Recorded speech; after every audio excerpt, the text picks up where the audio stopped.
This weekend is all about quality, not quantity. There aren't many games, but the matchups that we have, massive.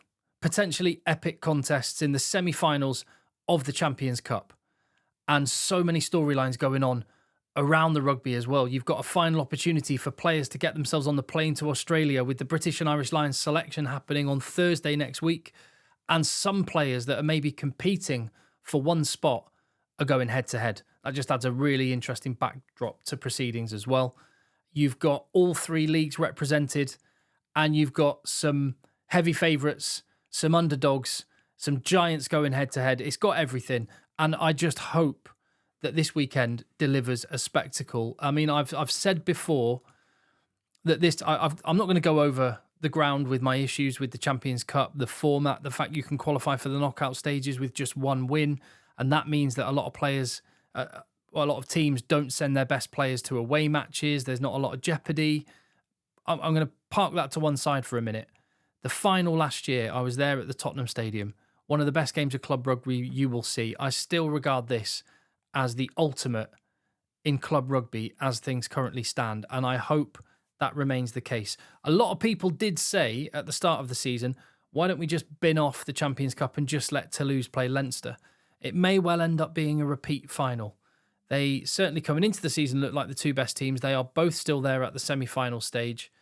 I really do hope there is a spectacle and they are competitive fixtures, because to be honest, out of the 60 games we've had so far in the Champions Cup, far too many of them have been complete blowout victories. I hope that's not the case this weekend. I've got some combined 23-man squads as we look at the matchups, and I've got an overall combined 23-man squad.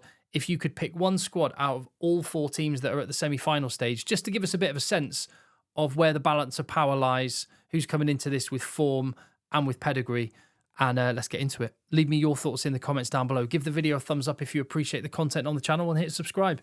So Northampton Saints then go again to Leinster. This game happened last year, at Croke Park in Dublin at this stage, and Leinster just managed to get through. A really, really creditable performance from Northampton Saints, who went down by 7 points to the eventual runners-up Leinster at a sold-out Croke Park. And I guess that is one of the storylines of this game so far, is and I don't know whether how much this is the expectation of Leinster fans, that they're maybe thinking, I'm confident we're going to get to a final and probably going to go deep in the URC playoffs as well, so maybe I'll save my money, or whether there's just a little bit of lack of interest or less interest in the Champions Cup generally, because last year it was a sellout, 82,000 people in Croke Park, which is just phenomenal. This weekend, expected to be about 35 to 40,000 in the Aviva Stadium in Dublin, so half or maybe less than half of the spectators of last year. Still, that's a fair few fans for a club match, and what can Northampton Saints do? When you look at I talked about the British and Irish Lions matchups. I mean, there's a good chance that both Jamison Gibson Park and Alex Mitchell are on the plane to Australia. I certainly would pick the pair of them regardless of what happens this weekend. It looks like the test jersey will be Jamison Gibson Park's, unless he can, someone can come into an incredible bit of form. And Northampton Saints need that from their perspective to be Alex Mitchell this weekend. He could just consolidate his position on the plane. I guess there's always a chance he could play himself out of contention. Even if he has an absolute shocker on Saturday, the last British and Irish Lions tour was 4 years ago, and I do think there has to be an element of current form. There has to be an element of just taking on board what someone has done over a much longer period of time. And on that basis, I think both of these players will be going. And for me, if I were picking it right now, Jamison Gibson Park would be wearing 9 for the Lions. Alex Mitchell probably on the bench. But like I say, they are both the fulcrum. They bring the tempo and the direction to their teams, and they love to snipe round the base if there's any loose defence, and they just get the ball away super fast. And so I think we're going to see a really fun game. Hopefully both of these players play well. James Lowe and Tommy Freeman opposite each other. That's a mouth-watering clash, that. Tommy Freeman in absolutely red-hot form, and we know how good James Lowe is, and they're going head-to-head. It could well be the case. I suspect it probably will be the case if they stay on form, that these will be the two starting Test Lions in the 11 and 14 jersey respectively. So bring on that matchup. You've got Josh van der Fleer, never been on a Lions tour. Surely he's going to break his duck this time. He's been a World Player of the Year. He's been absolutely relentless, an incredible player. And in this competition has been in red hot form, but then so has the prodigious young talent of Henry Pollock. And I'm so looking forward to seeing how these two go. Very different personalities, both amazing players, and that head-to-head matchup should be lots and lots of fun. And finally, probably the most intriguing of all of them, the 10 jersey. Now, it could well be the case. I would not be remotely surprised if both of these players go on a British and Irish Lions tour. Although because they are both very new to international rugby, they don't have that many test matches between them, a handful each. I think that would be a risk on Andy Farrell's part. They're clearly both fantastic players, both about the same age. What is it? Both 22, both incredibly talented. But it may well be the case that there is only one spot on the plane for one of these guys. And again, I'm sure Andy Farrell has probably, if that is the case, made up his mind on which way he's going to go. And maybe whatever happens Saturday won't sway that massively. And maybe nor should it, because you don't just want to judge it on one match. But the fact they're playing head-to-head is really, really interesting. What I would say is, I think, if Leinster roll Northampton over, which they could well do with the players that they've got, and Sam Prendergast looks really good as a result, you cannot read too much into Finn Smith versus Sam Prendergast there. Because Northampton Saints, well, Finn Smith's playing behind a forward pack that are very likely. Well, point being, if you switch them over, then Finn Smith would look incredible. And, Andy Farrell's smart enough to understand all that. And he's got Johnny Sexton on his coaching ticket now who can read the game pretty well as well. He'll know a good 10 when he sees one. These are both incredible talents. What a matchup. Will the power of Northampton be able to reach that of Leinster? That is the fear, isn't it? Northampton Saints, they're going to be without George Furbank. They're going to be without Ollie Slightholme. So two of their England back three, which is a real shame. But they've got enough talent in their back line. Mitchell, Smith, Freeman, Dingwall, Odendahl. Really underrated player Odendahl is.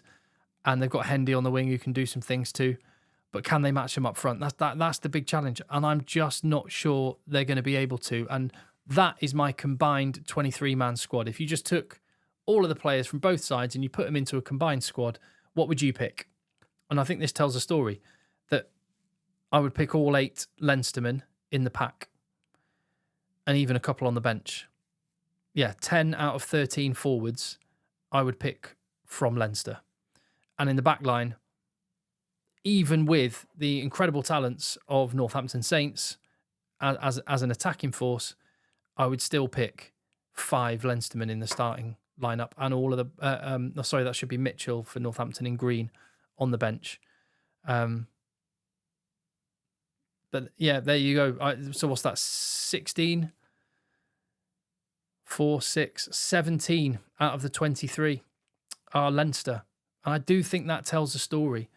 You could not, like, if you tried to, you couldn't assemble, in the Premiership anyway, you couldn't assemble the Leinster squad for probably double the salary cap in England. You just couldn't do it. If they were on the open market and you paid them their market value, you could not assemble Leinster's squad for 2 English salary caps, which quite often Leinster fans take as some sort of criticism. No, they've come through the Leinster Academy school pathways. It's an unbelievable system, and they've got every right to go and flex that as they should, because they have built it. And I just think it's going to be too much. I guess the one thing is, Northampton is a free hit. They'll have no expectation from neutrals.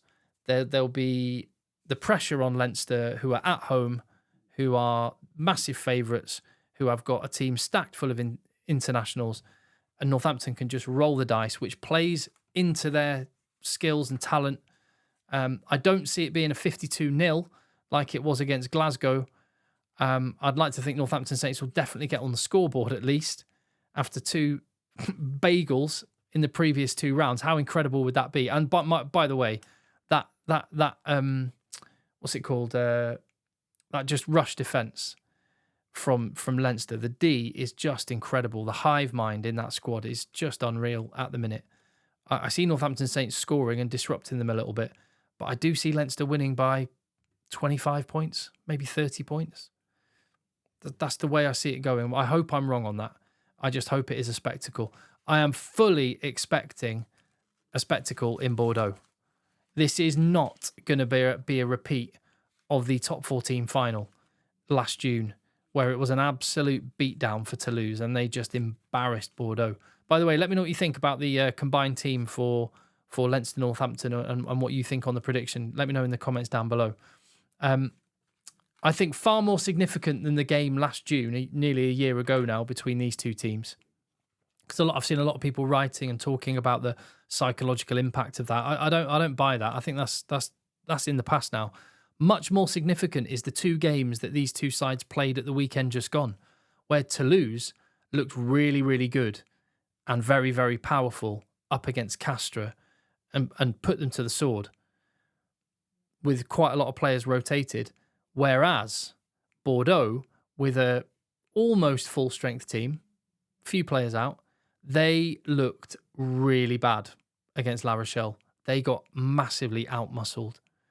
And that will be a huge concern because that is one area where Toulouse will feel like they will have an edge and they can bring it with guys like Meafu, Flamont, Willis, Cross, Roumat, Aldegheri, Cyril Bay, Julien Marchand. They'll feel like they can really flex that power button and they managed to neutralise Toulon just. They'll feel like they could probably have an edge against Bordeaux. That will be a concern. And Bordeaux have got to rectify that. They will have Ben Tamafuna, Adam Coleman, Johnny Gray involved that weren't around. That'll make a difference. How much of a difference? The other factor is, in terms of personnel, Toulouse are without, we know obviously no Dupont, which is massive, but also no Capowatso still, but two fresh injuries on the list, Blair Kinghorn and Piatto Malvaca. Malvaca, arguably, after Dupont, Toulouse's best player. So they're missing some serious talent. I mean, with Blair Kinghorn and Capowatso out, that's two top-class international fullbacks out. They've only got two top-class international fullbacks left. How are they meant to be expected to only cope with two international fullbacks? Juan Cruz Malia, you know, their third choice fullback, third or fourth, and they're going to have to start with Toma Ramos. I mean, how are they expected to cope? It's amazing depth that they've got, isn't it? The one thing I would say is Toulouse kick long quite a lot, and because they play a big offloading game, they do often cough up turnovers, and those transitions, those turnovers are going to be absolutely crucial for Bordeaux because with their backline, with Luku, Jalabert, Moafana, Peno, BLBRA, Buros, they have got the potential to absolutely shred teams. They've done it before and they can do it. Will they do it enough? They're probably going to need to score 30 points to beat Toulouse. Toulouse, just like Leinster, Toulouse's defence can be really oppressive. You've got Jack Willis there sniffing every single breakdown. It's going to be amazing to watch. In terms of a combined 23-man squad, this is what I went for. And it's a similar picture, in the forwards at least, to the Leinster-Northampton game, where, well, that was 8 Leinstermen. This one I've got just the one Bordeaux forward, and that's Ben Tamafuna at tight head prop. Other than that, I've gone for Bay, Marchand, Meafu, Flamont, Cross, Willis, Roumat. I think Toulouse have got the edge up front, but there's no doubt Bordeaux have got just, I mean, in club rugby terms, they've got the best backline in the world, have Bordeaux, with Luku, Jalabert, just incredible halfbacks. No Dupont makes a big difference. Jalabert will feel like he's got a point to prove up against Ntamak. Luku's got the French jersey now. Toma Ramos, he has got a weakness under the high ball, and Roman Buros for Bordeaux is really good there, so that could be something that they flex. It's going to be interesting. It's going to be a titanic tussle. The fact it's at the Matmut Atlantique Stadium in Bordeaux could make a difference as well. I think a load of locals from Bordeaux will have bought tickets and will be there, so it will feel like a home game, even though these games are supposedly neutral. They're at the Aviva Stadium in Dublin and the football stadium in Bordeaux, go figure. So that is my combined team for Bordeaux. I see Toulouse winning this one, not by masses. Toulouse by 8 points. I'll put it there. So I think it will be a Leinster-Toulouse final. As for a combined 23-man squad made out of all 4 semi-final teams, what do you think of this? I have gone with Andrew Porter, Dan Sheehan and Ben Tamafuna as the front row, with Marchand, Bai and Aldegheri, 3 Toulouse players on the bench. Thought about Tyke Furlong there on the bench, but I just need to see a couple more games under his belt. Obviously, on his day, incredible, but hasn't been back and fit for that long yet. Emmanuel Meafu and RG Sneijman may be like a dream lock combo right there. An incredible balance of power, athleticism, just frightening, freakish abilities. And Cross and Willis on the flanks, with Josh van der Fleer on the bench. Flamont on the bench in the second rows, by the way. And Caelan Doris at number 8. Backline, Jameson, Gibson, Park and Tamak, 9-10. An all Leinster centre partnership with Barrett and Ringrose. All Bordeaux wing combination with BL Biore and Penno, and Hugo Keenan at fullback. Tommy Freeman, the only player from Northampton Saints. You have got, I make that 8 Leinstermen in the starting 15, 10 in the 23 overall, 7 Toulousain players in the 23, but only 3 in the starting lineup, 4 starters for Bordeaux, 5 in the 23. That probably tells a little bit of a picture.